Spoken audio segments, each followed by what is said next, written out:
وعلى آله وصحبه أجمعين والحمد لله رب العالمين.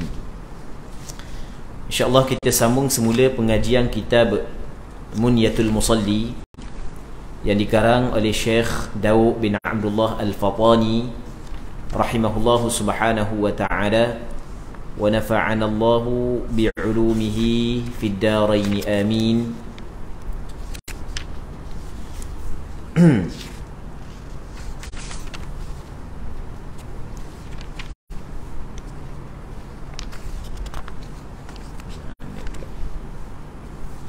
Baik, kita muka surat 6.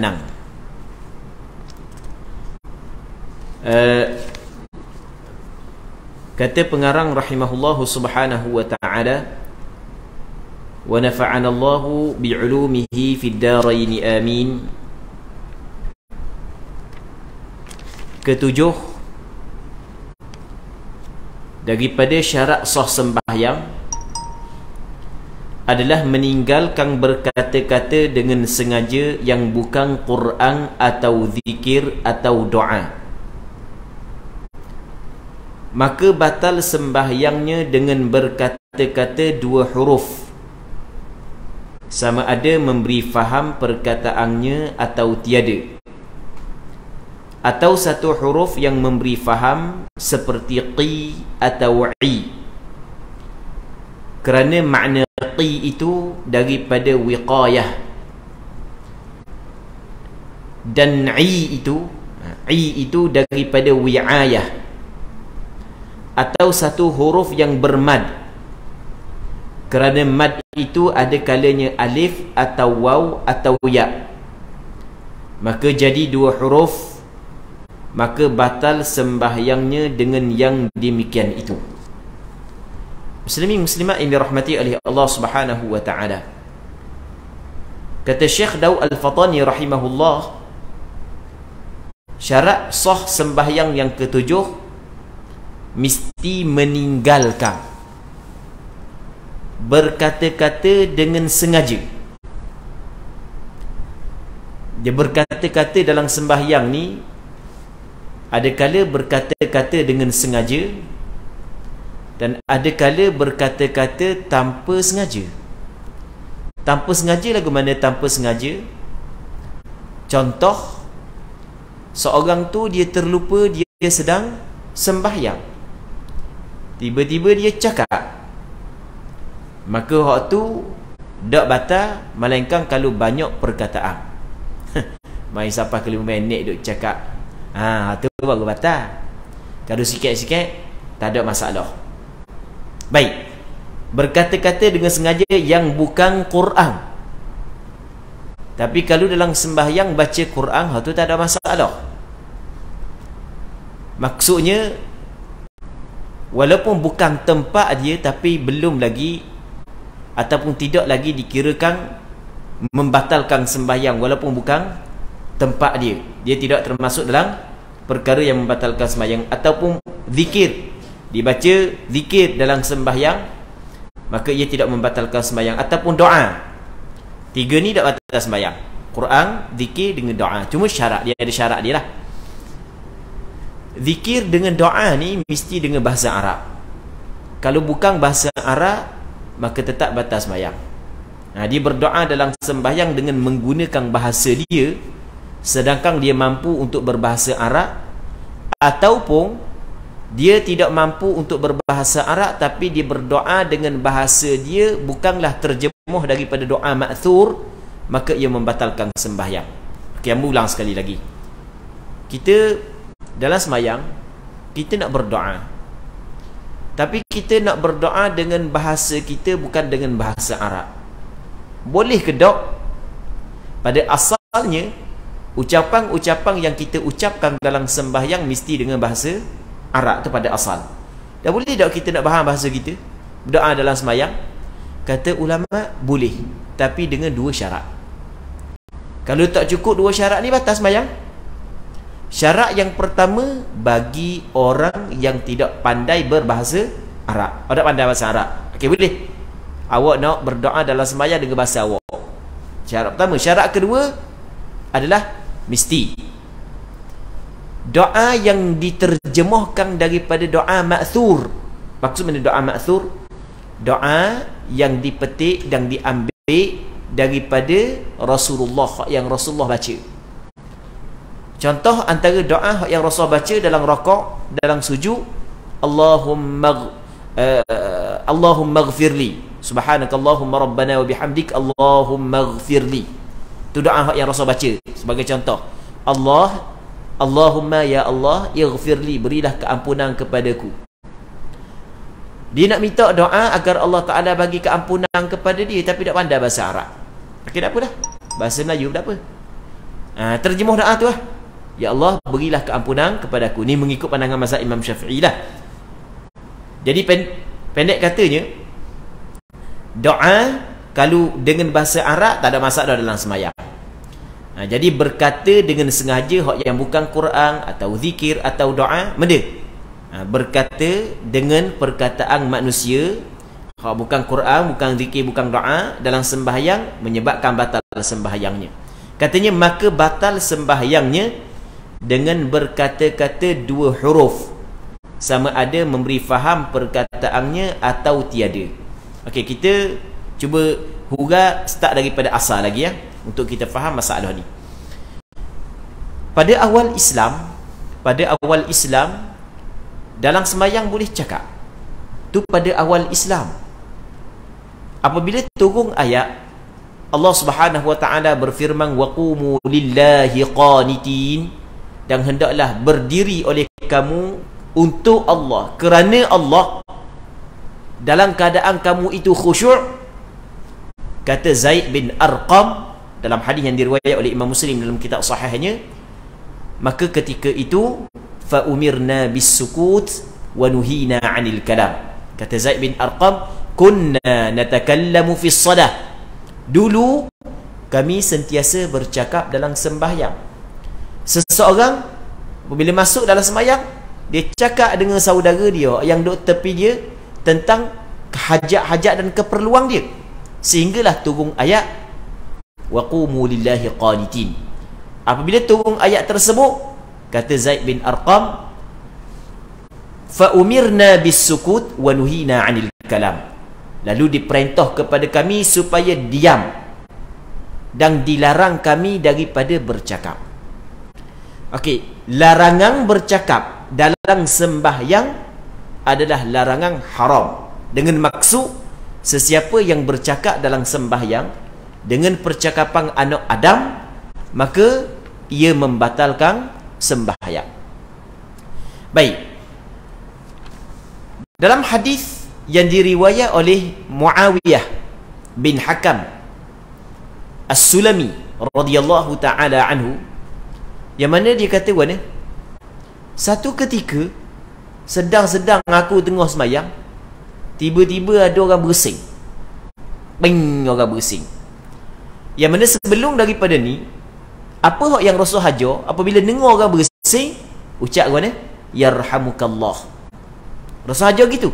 Maka tengah sembahyang tu, aku kata yarhamukallah.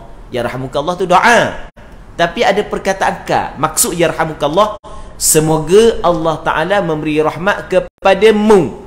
Ada perkataan ka, ada perkataan khitab, tuju kepada seorang, semoga Allah Ta'ala memberi rahmat kepadamu. Apabila aku cakap lagu tu, aku doa lagu tu, sahabat-sahabat yang lain yang menjadi makmum kepada Rasulullah pakak tengok aku belaka. Duk pakak tengok ke dia belakang. Sudahlah, dia pun jenis orang bukan boleh duduk diam. Dah mana pakak tengok aku belaka, tengok sembahyang, dah mana pakak tengok aku belaka. Sahabat pun pakak tepuk isyarat kepada dia supaya diam. Maka dia pun faham. Dia kata, nampak nak suruh aku diam sangat, maka aku diamlah. Lepas daripada sembahyang, Rasul pun khabar kepada kami, inna hadhihi as-salah la yasluhu fiha syai'un min kalamin nas, sesungguhnya sembahyang ini tidak layak sedikit pun daripada kalam manusia. Tak boleh kalam manusia dalam sembahyang, tak boleh.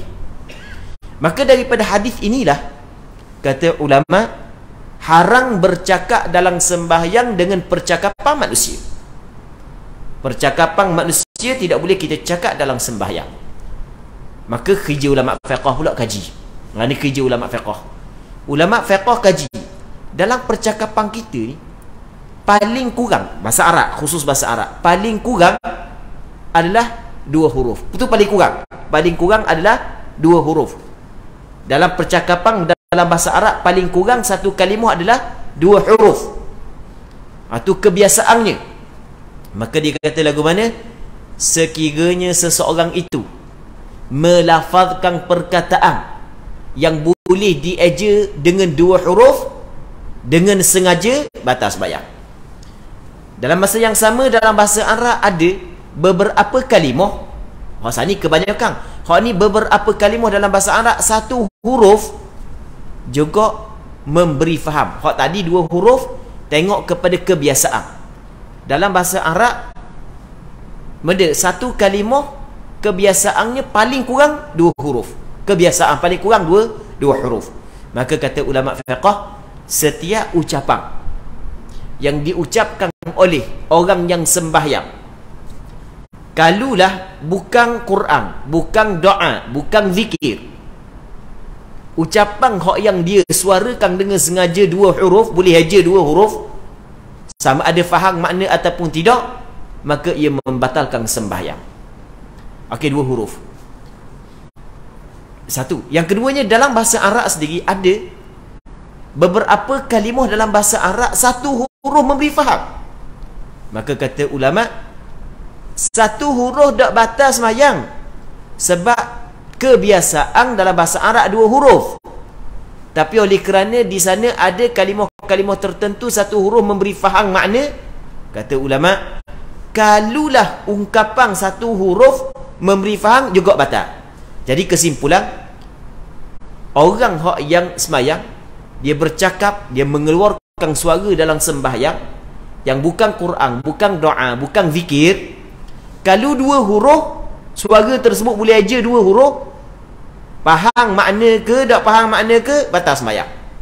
Kalau satu huruf tak batal sembahyang, melainkan kalau faham makna. Syekh Daud membuat contoh 2 kalimah. Dia ada lagi beberapa kalimah yang lain. Yang pertamanya kalimah qi. Qi dalam bahasa Arab mana? Mu kena jaga. Kan kita dalam Quran kita biasa dengar kan, ya ayyuhalladzina amanu qu anfusakum wa ahlikum nara. Wahai orang beriman, mu kena jaga diri kamu dan keluarga kamu api daripada api neraka. Qu, mu kena jaga. Dia qi adalah fa'il amar. Kalau orang belajar dalam ilmu tata bahasa Arab, qi, jaga olehmu. Makna dia ada makna. Perkataan qi sama juga i, sama juga fi. Jadi satu huruf sahaja memberi faham makna. Kalau sengaja menyebut perkataan tersebut dalam sembahyang, maka ia membatalkan sembahyang kerana ia termasuk dalam percakapan anak Adam.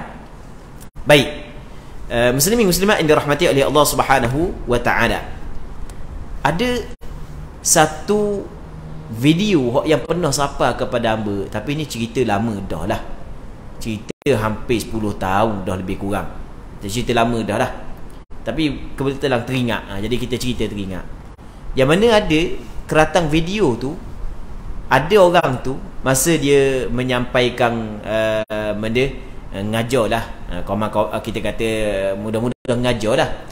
Dia kata kalau dalam semayang kita kita tengah semayang, tiba-tiba bunyi panggilan telefon kering dok kira bergana lagu pun.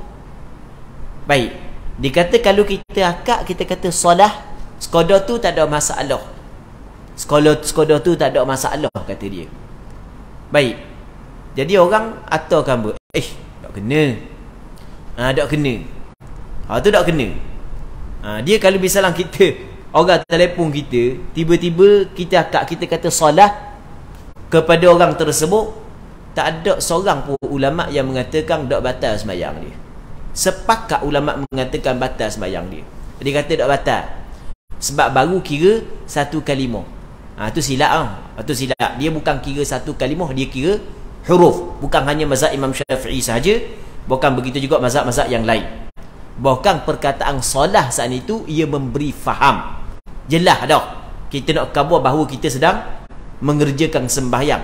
Di kalang manusia ni benda kalang manusia. Kalang manusia ni benda kalang manusia. Kalam ni, kalau sebut kata kalam, benda kalam. Percakapan kita benda. Percakapan, ada orang yang bercakap, ada orang yang mendengar. Orang yang bercakap, ketika dia bercakap, hasrat hati dia nak memberi faedah dan memberi faham kepada pendengar. Pendengar pula, ketika dia dengar, hasrat hati dia adalah dia nak ambil benda yang dilontarkan oleh orang yang bercakap. Jadi apabila ada orang yang bercakap, ada orang yang dengar, dan orang bercakap melontarkan satu perkataan, hasrat hati dia nak beri faham kepada pendengar, dan pendengar faham, itu adalah kalam. Itu adalah percakapan anak Adam. Jadi tak kena kata solah-solah gitu. Jangan buat hak tu salah. Tak ada ulama yang mengatakan tak batal sembahyang. Semua ulama mengatakan batal sembahyang kalau tengah sembahyang akak telefon gitu. Dah kita nak buat apa ni? Orang telefon. Dah layang buat benda. Ada kena sabar nak layang tengah sembahyang. Dah bunyi kering-kering, tutup je lah. Tak apa ke tutup? Tak ada masalah. Tekan tengok. Selu-selu tak payah gaduh Dah orang kita gaduh kali. Bunyi kering-kering, gaduh kali duk cari poket duk jumpa cari poket. Macam duk pakai tali pinggang tengok polis ada depan Tak ada masalah, buat selu-selu je, masuk selu-selu. Tak tahu sudahlah. Tekan. Tekan tutup. Payah benda. Bunyi pula, tutup pula. Bunyi pula, tutup pula. Gitu je lah. Tapi jangan perbuatan saat itu dengan anggota besar 3 kali berturut-turut. Jangan. Baik. Muslimin muslimat yang dirahmati oleh Allah Subhanahu wa taala. Katanya lagi, atau satu huruf yang bermad. Huruf yang bermad ni huruf yang panjang. Dia satu huruf kalau kita panjang. Contoh kita kata perkataan qaf. Kalau kita kata qa, dia akan jadi 2 huruf. Qaf satu, alif tu satu.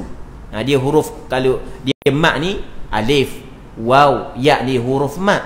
Jadi apabila kita panjangkan satu huruf, maka dia akan tubik 2 huruf di situ. Satunya huruf yang berbaris tu, yang keduanya huruf mad. Kerana mad itu, mad ni panjang lah. Orang yang belajar ilmu ataupun orang belajar tajwid dia faham lah sebut mad ni. Kerana mad itu ada kalanya alif atau waw atau ya, ni 3 huruf mad. Baik. Maka jadi 2 huruf, maka batal sembahyangnya dengan yang demikian itu. Tu kena jaga molek. Tapi kalau kita tak sedar, kita tengah sembahyang, maka dimaafkan. Kita tak sedar kita tengah sembahyang, tu dimaafkan. Ataupun kita ingat cukup dah selesai dah sembahyang kita, Assalamualaikum warahmatullahi, Assalamualaikum warahmatullahi. Bini kita duk berhati kita. Kita duk sembahyang kan, bini duk berhati. Sebab bini tahu dah pasal nyanyuk tu lelaki dia ni. Jadi bini kata, "Bang, baru 2 rakaat bang. Zuhur ada 2 rakaat." Kita bukan musafir.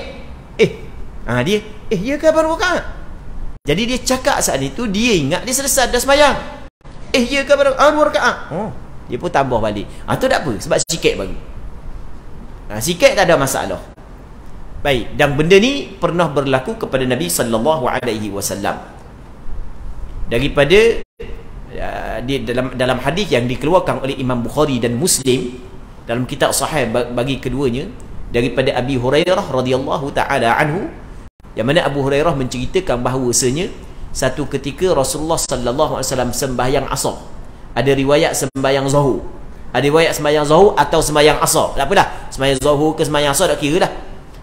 Begitu dalam ada beberapa riwayat. Ada riwayat menyebut sembahyang asar, ada riwayat menyebut sembahyang zuhur, ada riwayat menyebut sembahyang zuhur atau sembahyang asar. Rasul sembahyang, lepas 2 rakaat Rasul bagi salam. Lepas dia Rasul bagi salam, Rasul bangun nyandar lalu di tiang satu sudut di masjid. Dalam keadaan muka dia, dalam hadis sebut ka'annahu ghadban, dalam muka nak marah gitu. Jadi para sahabat Nabi sallallahu alaihi wasallam, dia gerung dengan Rasulullah sallallahu alaihi wasallam, tak berani nak kata benda senyap. Okey, senyap. Tiba-tiba ada seorang sahabat yang dikenali dengan Dzul Yadai. Dia tanya Rasulullah. Dia kata kepada Rasul, aqasuratis salatu am nasita ya Rasulullah? Adakah sembahyang telah jadi pendek ataupun mu lupa? Adakah sembahyang telah jadi pendek ataupun mu lupa wahai Rasulullah? Rasul kata, kesemuanya tidak ada. Maksud dia, bukan aku lupa dan bukan sembahyang dipendekkan. Okey. Lepas tu kata dia, bahkan salah satu daripada keduanya berlaku, kata Dzul Yadain. Maka Rasul tanya kepada para sahabat, adakah benar apa hak yang dikatakan oleh Dzul Yadain? Maka kata sahabat, ya. Terus Rasulullah sambung balik 2 rakaat. Baik. Jadi kalau kita tengok ada perbualan, ada percakapan yang Rasulullah sallallahu alaihi wasallam cakap. Ada percakapan yang Rasulullah bercakap sebelum daripada Rasulullah sambung balik sembahyang. Dan kalau kita perhati molek dalam perkataan saat ni tu, dia ada 6 kalimah, ataupun bukan 6 kalimah, kita kata 6 patah perkataan. Yang pertamanya, kata Dzul Yadain kepada Nabi sallallahu alaihi wasallam, aqasuratis salatu, adakah sembahyang jadi pendek? Am nasita ya Rasulullah, ataupun mung lupa wahai Rasulullah, ataupun mung lupa satu yang semayang pendek ke mung lupa. Okey, 2 dah sini. Maka kata Nabi sallallahu alaihi wasallam, kullu dzalika lam yakun, kedua-dua dak, bukan semayang pendek dan aku dak lupa. Okey, 3. Lepas tu kata Dzul Yadain, qad kana ba'du dzalik, sesungguhnya salah satu daripada 2 perkara tersebut berlaku. Kalau dak semayang pendek, mu terlupa wahai Rasulullah. Pak. Maka Rasul pun tanya kepada para sahabat, ahaqqun ma qalahu Dzul Yadain, adakah betul apa hak yang dikatakan oleh Dzul Yadain? 5. Maka sahabat kata, ya. Sahabat kata, ya wahai Rasulullah. Nah, maka sahabat Rasulullah pun sambung balik sembahyang dia. Maka daripada apa hak yang berlaku kepada Rasulullah dan para sahabat, di situ ada 6 patah perkataan diucapkan. Maka sebahagian daripada ulama mazhab Imam Syafi'i mengatakan, orang yang terlupa bercakap dalam sembahyang, ia tidak membatalkan sembahyang kalau sedikit. Sedikit kadar mana? Ada pandangan yang mengatakan mengikut uruf. Kalau ramai kata sikit-sikit lah, kalau banyak dah batal.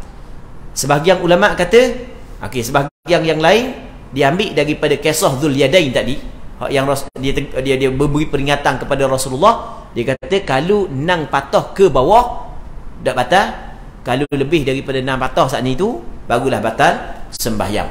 Baik, muslimin muslimat yang dirahmati oleh Allah Subhanahu wa taala. Katanya, dan ke-8, meninggalkan ataupun melebihkan rukun fi'li dengan sengajanya. Meninggalkan atau melebihkan. Meninggal ni tak buat, atau melebihkan atau menambah rukun fi'li dengan sengaja. Pelik orang ni. Tak ada orang semayang buat kerja lagu ni. Kalau menambah, tak ada ni. Kalau meninggal tak ada, melainkan dia saat ni tu tak apa nak betul mana. Dah tahu dah benda ni salah, pergi buat batal semayang, buat benda semayang. Jadi orang yang nak semayang ni, nak beri semayang dia sah. Baik. Jadi antara perkara yang membatalkan sembahyang adalah meninggalkan rukun fi'li dengan sengaja ataupun melebihkan rukun fi'li dengan sengaja. Okey. Ni kita buat contoh lah. Hak sana kita kata sengaja, kita tak ada orang nak buat betul-betul. Hak yang biasa berlaku, ni hak mungkin berlaku adalah ketika mana makmum tu makmum masbuk. Hak ni mungkin berlaku. Makmum tu makmum masbuk. Apabila makmum masbuk, selepas daripada salam imam, dia kena bagi salam lalu. Bukan, silap. Lepas daripada salam imam, dia kena tambah rakaat lalu. Lepas daripada imam bagi salam, dia kena tambah rakaat lalu. Okey. Tiba-tiba dia dak tambah lalu rakaat, dia dak tunggu lagi. dalam tasyahud, sedangkan itu bukan tasyahud awal bagi makmum masbuk. Okey, kita buat sekali lagi kita sebut kita katakanlah dia ni mari pada rakaat yang ketiga dah. Bukan rakaat ketiga, rakaat keempat. Kalau rakaat ketiga mungkin boleh tahiyat awal. Rakaat keempat, Allahu Akbar. Waktu imam duduk rakaat keempat. Jadi apabila tu imam duduk tasyahud akhir, wajib kepada makmum duduk tasyahud bersama dengan imam kerana mengikut imam. Lepas daripada tu imam bagi salam, putus dah hubungan di antara makmum dengan imam. Makmum duduk tahiyat saat itu kerana mengikut imam. Lepas daripada tu imam bagi salam, putus dah mengikut makmum imam. Makmum dah ikut dah imam. Apabila putus dah, maka dia kena tinggal benda yang dia buat kerana semata-mata mengikut imam, iaitu duduk tasyahud. Mesti dia kena bangun. Tiba-tiba sengaja nak berhabis lagi tasyahud, sedangkan itu bukan tempat tasyahud dia, maka tu dipanggil dia menambah rukun fi'li, batal sembahyang. Okey, kita satu contoh. Kita buat contoh yang kedua. Orang ni contoh yang kedua yang boleh membatalkan sembahyang kerana menambah rukun fi'li dengan sengaja. Orang ni dia syok, aku ni tiga kepak, maka dia ambil tiga. Dia ambil sikit dia ambil sikit sebab hak sikit tu yakin, hak pak tu diragui. Jadi hak pak tu seolah-olah aku buat ke dak lagi. Dan kalau buat ke dak lagi kira dak buat. Dia pun tambah. Dia pun tambah, naik tambah. Tengah-tengah baca Fatihah. Tengah-tengah baca Fatihah, tiba-tiba ni rakaat kelima dah ni. Ni rakaat kelima dah Jadi kata biar rokok juga teruskan juga kira tu tak boleh lah. Hak tadi dia bangun kepada rakaat yang kelima dalam keadaan dia tidak tahu, maka dimaafkan. Apabila dia tahu dah, mesti dia kena tinggal rakaat tersebut, kena duduk semula. Tiba-tiba dia terbang pergi perhabis juga bacaan Fatihah dia, atau terbang pergi rokok pula, maka batal sembahyang dia kerana dia menambah rukun fi'li. Baik.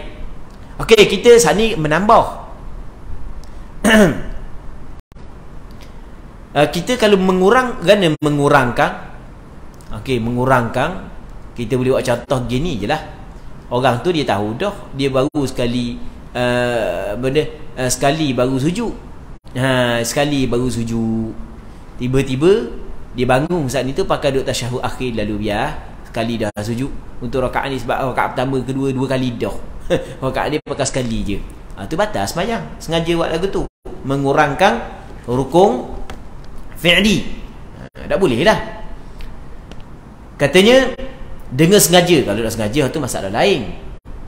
Maka jika ia sujud 3 kali atau rakaat 2 kali, tapi rakaat 2 kali ni bukan dalam sembahyang gerhana. Sembahyang gerhana memang dituntut kita rakaat 2 kali, 1 rakaat, atau rakaat 2 kali.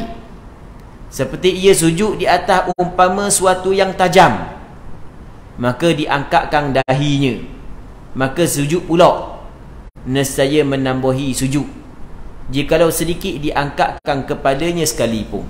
Okey, orang ni dia sujud atas tempat yang tajam. Dia sujud cukup dah, lengkap dah sujud dia. Lepas tu ada sesuatu yang tajam, sakit dia pun akak sikit kepala, nak kesok duduk di tempat yang lain. Maka dikirakan dia menambah rukuk. Baik. Tapi kalau dia buat dalam keadaan dia saat itu tidak sengaja, itu tak ada masalah, tak batal sembahyang. Baik. Ataupun dia buat dalam keadaan dia mengikut imam, itu masalah lain. Masalah lain.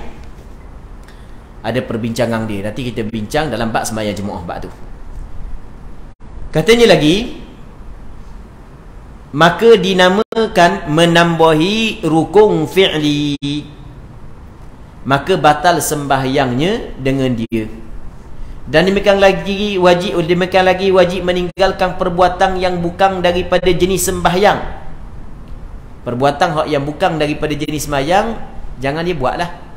Dia dalam sembahyang ni kita nak gerak banyak tak ada masalah, tapi gerak saat ni tu adalah gerak untuk sembahyang.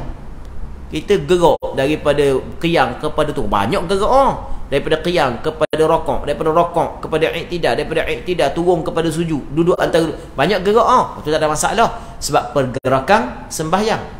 Hak tak boleh adalah pergerakan dalam sembahyang bukan daripada jenis sembahyang 3 kali berturut-turut dengan anggota yang besar, maka ia membatalkan sembahyang. Katanya lagi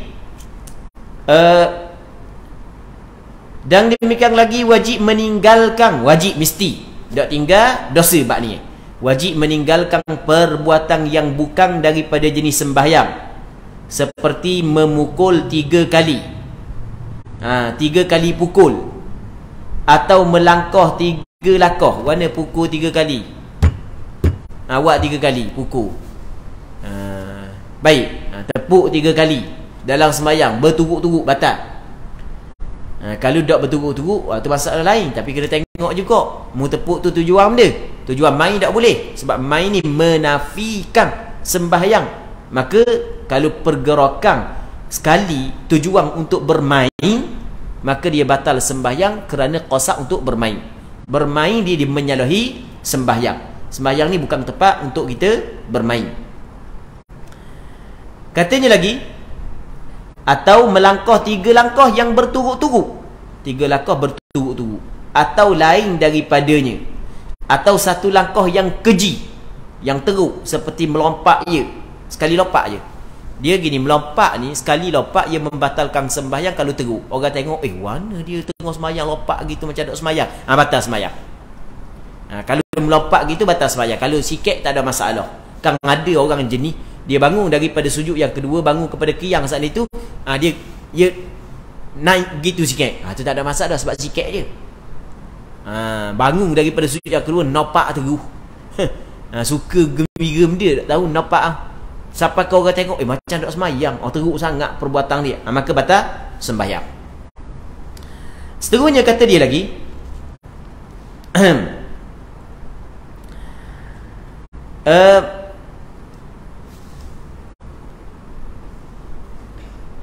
tetapi dimaafkan perbuatan yang sedikit jikalau banyak sekalipun. Contoh seperti menggerakkan anak jarinya membilang tasbih, atau menggaru-garu anak jarinya dengan tiada bergerak tapak tangannya, tiada batal sembahyangnya. Tengok sembahyang dia pegang tasbih, sebab dia sembahyang sunat tasbih. Nak baca 15 takut tak ingat, dia pegang gerak. Okey, itu tak ada masalah. Jari tak ada masalah gerak banyak. Ataupun dia kata, dia gerak ni je, garu gini je. Garu sampai ke 14 kali. Ni je, jari je. Sama ada 1 jari, 2 jari, 3 jari, semua jari tak apa. Gitu. Contoh. Tak batas sembahyang.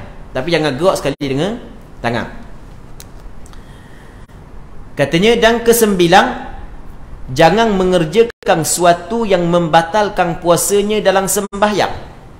Maksudnya, setiap perkara yang membatalkan puasa, ia membatalkan sembahyang. Hak yang membatalkan puasa, makan dengan sengaja, minum dengan sengaja, batal puasa kan? Makan dengan sengaja, minum dengan sengaja dalam sembahyang, batal. Kalau makan dengan terlupa, minum dengan terlupa, tak batal puasa. Tapi kalau dalam bab sembahyang, dia lain. Dia ada perincian dia. Kalau kita minum tidak sengaja, sikit tak ada masalah. Kalau banyak tak boleh. Segelas banyak. Dia sembahyang sah banyak. Jadi belakang tu ada air, orang kata air boleh cover ke tak kira lah. Dalam masjid orang kata untuk mudah ada jemaah nak minum. Kalau hak yang duduk tadarus Quran dan seumpamanya. Jadi ahli jemaah pernah hari tu dia sampai ke belakang, betul-betul duduk tepi cover. Tengah-tengah Tok Imam sembahyang, Tok Imam baca panjang pula. Hak belakang panah. Depan rasa ekor, belakang panah. Tengah-tengah sembahyang dia pun Allah tak ada air minum. Tu tak boleh. Segelas tu dikira banyak. Kalau bab puasa banyak mana pun minum, kalau terlupa tak ada masalah. Dia terlupa dia sedang puasa, habis seteko air, tak ada masalah kalau puasa. Semayang ni tak boleh, sikit tak apa. Kalau banyak tak boleh. Sama juga dengan makan, sikit tak apa. Kalau hak yang jenis ada lekat celah-celah gigi, dia telang, dia terlupa, hak tu tak ada masalah. Tapi gi suap nasi semuluk, hak tu tak boleh. Bab semayang. Baik. Katanya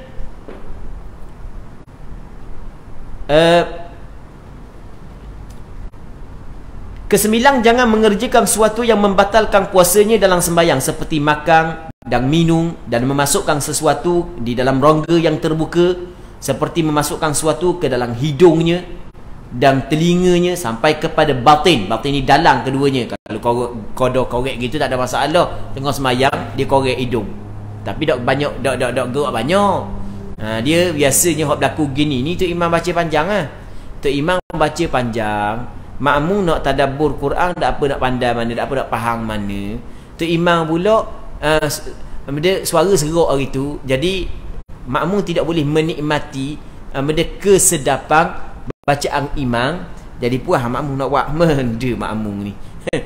Kalau duduk luar bayang main geng dah dalam bayang tak boleh main geng. Korek hidung korek hidung. Korek luar ni kalau dak gerak banyak, maka dak batal semayang. Kalau korek pada dalam ni sampai kepada pangkal khayshum, batal semayang. Tapi mana boleh jari nak masuk dalam tu, tak boleh. Aluh benar jari dia, besar benar lubang hidung dia, boleh sampai ke pangkal khayshum tu. Baik. Jadi kebetulan gagal dalam poket, ada dia korek linga yang korek pada dalam tu. Tak lihat tu. Batal semayang dia sebab sampai kepada batin telinga. Dan jikalau dengan digagahi dia atas perbuatan yang demikian itu sekalipun digagahi, dipaksa, tengah semayang orang paksa dia suruh dia makan nasi, sekalipun lagu tu batal juga semayang. Sebab dia batal kerana nadir. Nadir ni bahasa Arab, kerana jarang yang demikian itu. Dia gini, dia benda hak yang dipaksa, kalau jarang berlaku, maka dia tidak diambil kira. Maksud dia tidak diambil kira, tetap hukum seperti hukum asal, ia membatalkan sembahyang. Dan dua gerak atau dua langkah sedikit namanya pada uruf. Dua gerak, dua langkah sedikit namanya pada uruf, tiada batal sembahyang dengan dia. Inilah 9 syarat, maka wajib kita kena pelihara akan dia supaya sah sembahyang. Cuma bab melangkah ni kita kena sebut selah. Bab melangkah ni kita kena sebut se. Dia katakanlah ni sebagai contoh, kita duduk sah depan, tiba-tiba ada salah seorang daripada makmum hak yang duduk sah depan batal. Makmum hak yang duduk tepi dia tidak pernah sah, jadi kita duduk sah belakang, kita melangkah pergi kepada sah depan.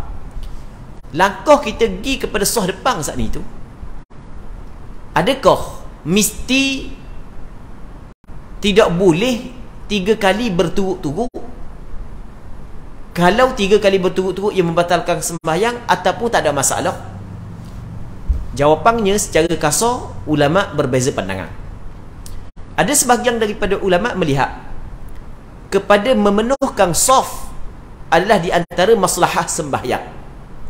Maka perbuatan yang banyak tujuan untuk maslahah sembahyang, untuk kemaslahatan sembahyang, maka dibolehkan. Jadi atas pandangan sebahagian daripada ulama, penuhkan saf, kita melangkah walaupun 3 kali berturut-turut tak ada masalah. Okey, itu pandangan yang pertama. Manakala pandangan yang kedua mengatakan bahawasanya melangkah untuk penuhkan saf walaupun dia ada kaitan dengan sembahyang, tetapi ia tidak dibenarkan 3 kali berturut-turut. Tidak dibenarkan 3 kali berturut-turut. Jadi bagi orang hak yang nak melangkah kepada saf di hadapan, cara dia adalah dia langkah 2 kali, dia berhenti sekejap, lepas tu sambung balik langkah tersebut, jangan meneruskan langkah 3 kali berturut-turut. Okey, dalam masalah ni ada khilaf. Baik. Sebaik-baiknya kena elok lah kan. Kena elok aku langkah 2 kali, lepas tu baru kita start lakon pula kali ketiga. Seterusnya kata dia, dan jikalau ditinggalkan satu syarat daripadanya, tiada sah sembahyangnya. Ada sah dah. Demikian lagi setengah daripada orang yang memelihara akan sembahyang dan mendirikan seperti yang disuruh oleh Allah dan Rasulnya, hendaklah ia mengetahui dan mengerjakan daripada segala rukunnya. Jadi katanya setengah daripada orang yang memeliharakan sembahyang dan mendirikan sembahyang. Kita dalam Al-Quranul Karim, begitu juga dalam hadis, ada ayat Allah Subhanahu wa taala kata lagu mana? Hafizu 'alas salawati was salatil wusta. Hendaklah memelihara oleh kamu akan sembahyang fardu 5 waktu dan sembahyang wusta, mu kena jaga. Allah Taala suruh kita jaga sembahyang fardu 5 waktu. Begitu juga dalam ada ayat Allah Subhanahu wa taala kata Allah Taala suruh kita aqimus salah, hendaklah kamu mendirikan sembahyang. Okey, memeliharakan sembahyang, mendirikan sembahyang seperti yang disuruh oleh Allah dan Rasulnya. Baik, antaranya adalah mesti dia kena tahu, dia mesti kena ada ilmu. Kalau tak ada ilmu, macam mana nak memeliharakan sembahyang dan nak mendirikan sembahyang? Lepas tu setakat tahu masih lagi belum lengkap, mesti mengerjakan daripada segala rukunnya. Tahu dah hak ni kena buat, hak ni tak boleh buat, tiba-tiba tak buat juga sebagai benda hak yang tahu, maka tak dikirakan sebagai memeliharakan sembahyang, tidak dikirakan sebagai menjaga sembahyang. Allah, muslimin muslimat yang dirahmati oleh Allah Subhanahu wa taala, kita di zaman kita ni, kadang-kadang benda hak yang basic, benda hak yang sepatutnya tidak diketahui, molek-molek ada, ramai orang tak tahu. Ni di zaman kita. Di zaman kita ni benda hak basic, hak sepatutnya kita benda ni dah perlu khabar dah benarnya. Benda ni asah je, tapi ramai orang tak tahu. Itu jadi kepelek sebenarnya. Ambil contoh lah, ambil contoh. Ambil baru ni, masa pergi Mekah baru ni, dah kita duduk Mekah tak pernah cara esek, kita duduk layang, kita menyantuni ahli jemaah, tak pernah layang mana esek. Lepas tu ada orang seorang Tok Bilal tu, dia tak minta pun izin dengan hamba. Sebelum daripada ni, dia kerak satu video hamba berkenaan dengan masalah hamba suruh orang puang hak yang berhenti haid di tempat kerja kena mandi wajib, lepas tu kena sembahyang, tak boleh nak qada, tak boleh. Dia pun kerak video tu, dia pun tak dalam TikTok. Hamba tak ada TikTok. Hamba tak ada. Hak yang hamba ada Facebook. Lepas tu WhatsApp, Telegram ada, hak tu ada lah. Tu pun tak ada nak cara lah ke? Tak ada nak cara. Jadi dia kata orang tengok sampai ke 300,000. Macam-macam komen lah dia kata. Hak setuju tu setujulah. Hak tak setuju pun ramai kau. Hak tak setuju. Ustaz ni Wahabi lah, macam-macam dia faham kita. Okey, tak apa dah. Jadi okey, tak apa dah. Satu benda, tiba-tiba ada sebahagian daripada dah hamba pun siapa hak tu, siapa hamba kata Allah, siapa tahan ni manusia zaman ni, hak yang ni basic sebenarnya ni, hak ni basic. Tapi siapa ke tak tahu bab ni, suruh qada sembahyang, tak apa qada boleh qada sembahyang, basic bab ni. Tiba-tiba ada pula sahabat dari kalangan asatizah atau kepada hamba, sebahagian daripada sahabat, masing-masing kita tanya guru dia hak yang belajar di Timur Tengah lah. Dia kata guru dia jawab sekian ni, guru ni jawab sekian ke ni. Hamba kata guru demo jawab tak kena belaka ni, pelik warna siapa tahap ni. Tak apa hamba, lepas tu diminta hamba buat komen. Hamba pun tulis panjang lebar bab ni. Kalau orang hok ikut Facebook, hangpa tahulah. Hangpa tulis panjang lebar. Allahu Rabbi, sebenarnya benda asas. Sembahyang dalam waktu adalah benda asas. Kita dalam bab semayang kita belajar kan, dalam bab semayang, kalulah sekiranya tak ada air untuk berwuduk, kena tayamum. Tak ada tanah untuk bertayamum, maka kita kena semayang dia. Menghormati waktu, tetap kena semayang dalam waktu.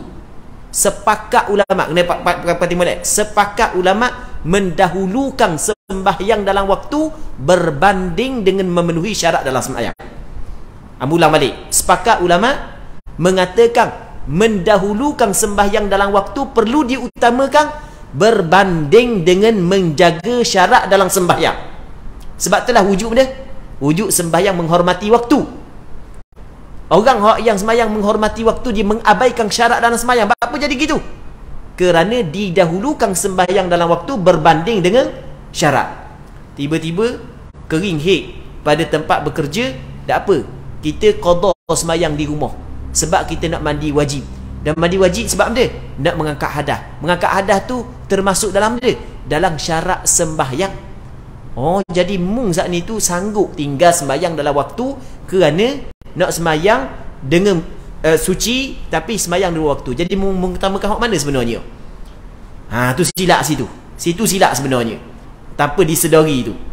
Tak ada ulama pun hak yang mengatakan sedemikian. Sepakat ulama mengatakan mendahulukan sembahyang dalam waktu berbanding dengan syarat-syarat yang lain dibuat di luar waktu. Sebab itulah wujudnya sembahyang dia menghormati waktu. Itu kita kena faham. Dan kalau kita cerita panjang lagi, dalam perang, Musa kata kerja dalam perang pun kena sembahyang. Dalam perang pun kena sembahyang. Ada cara tertib susunan sembahyang dalam perang. Musa kata dalam kerja.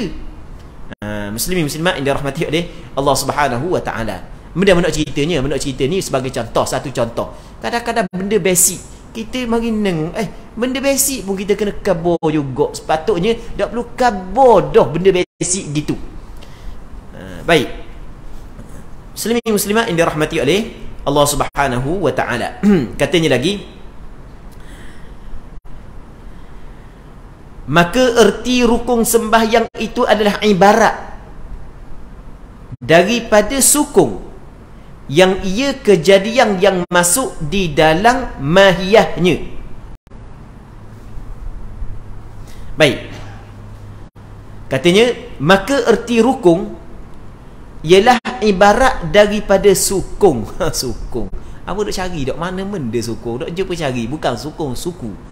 Sebab kita ingat bahasa Arab. Di Arab dikatakan ar-ruknu huwa al-juz'ul qawiyyu, juzuk yang kuat daripada sesuatu tu makna rukun. Jadi dia sebenarnya suku ni juzuk yang ia kejadian yang masuk dalam mahiyahnya, dalam hakikat sembahyang.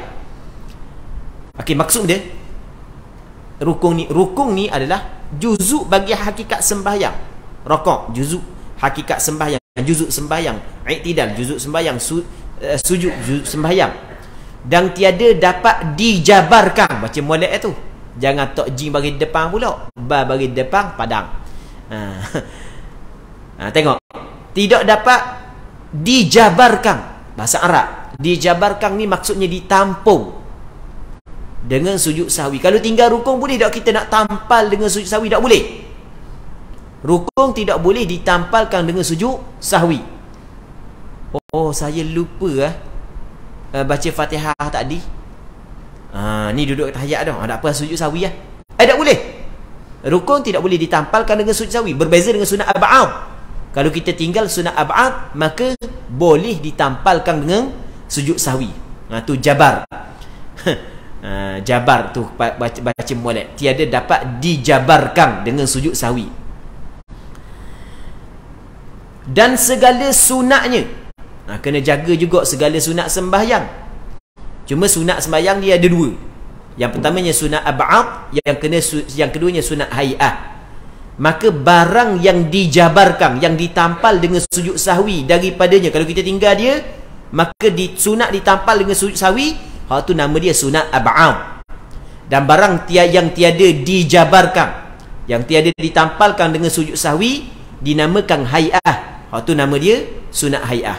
Jadi kesimpulan, perbuatan dalam sembahyang dia terbagi kepada 3. Yang pertamanya rukun, perbuatan yang kita buat dalam sembahyang. Yang pertama rukun, yang keduanya sunat ab'ad, yang ketiganya sunat hai'ah. Rukun ni adalah juzuk bagi sembahyang yang mesti kita buat.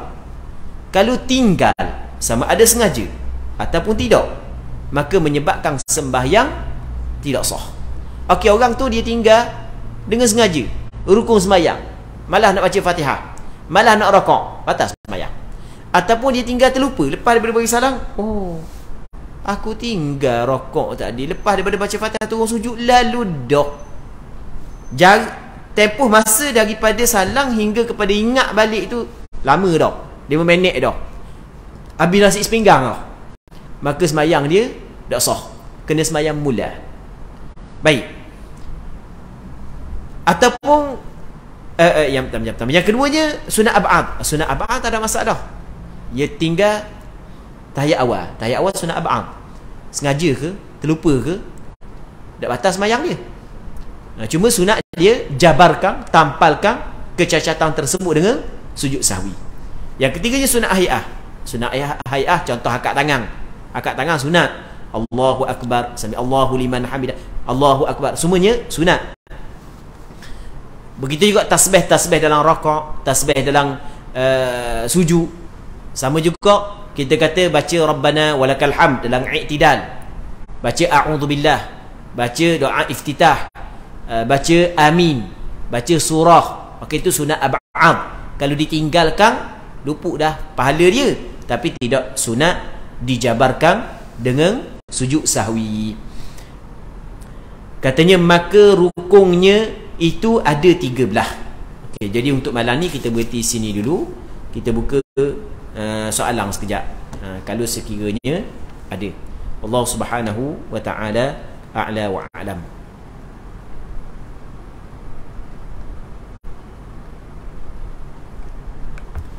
Okey, ada pertanyaan tak?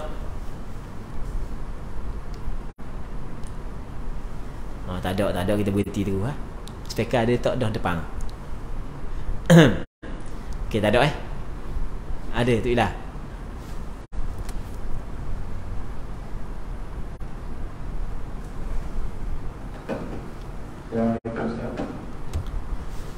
Assalamualaikum warahmatullahi. Satu masa tu terang sikit. Satu masjid tu sebelah situ azam lah. Azam tak tahu jadi aku kata tunggu je, aku tengah azam ni, jadi gitu. Tapi itu sambung, boleh Ustaz? Itu salah saya.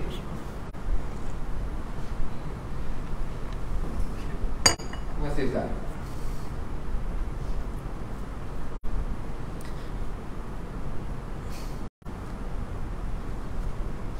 Baik.